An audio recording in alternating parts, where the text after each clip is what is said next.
കൊല്ലങ്കോട് ഗ്രാമപഞ്ചായത്തിന്റെ വാർഷിക പദ്ധതിയിൽ ഉൾപ്പെടുത്തി LP സ്കൂൾ വിദ്യാർത്ഥികൾക്കുള്ള പ്രഭാത ഭക്ഷണ പദ്ധതിക്ക് തുടക്കമായി. കൊല്ലങ്കോട് പാവടി സെന്റ് ജോസഫ് സ്കൂളിൽ കെ ബാബു MLA ഉദ്ഘാടനം നിർവഹിച്ചു.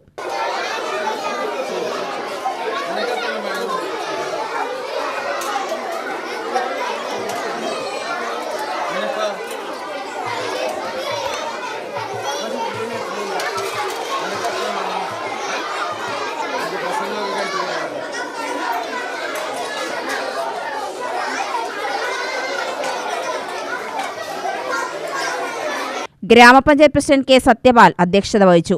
Vice president C Girija, standing committee ചെയർമാൻമാരായ R Sivan, PC Unnikrishnan, Shakeela Ali Akbar, school HM Shareefa Beevi എന്നിവർ പ്രസംഗിച്ചു. അച്ചനാങ്കോട് സെന്റ് മേരീസ് സ്കൂളിൽ പ്രഭാത ഭക്ഷണ പരിപാടി ഗ്രാമപഞ്ചായത്ത് പ്രസിഡന്റ് കെ സത്യപാൽ ഉദ്ഘാടനം ചെയ്തു. ഗ്രാമപഞ്ചായത്ത് അംഗം കെ ഗുരുവായൂരപ്പൻ അധ്യക്ഷത വഹിച്ചു. HM രവീന്ദ്രൻ, ലിഖിത എന്നിവർ സംസാരിച്ചു.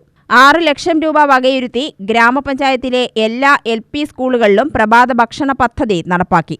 UTV news, Palakkad.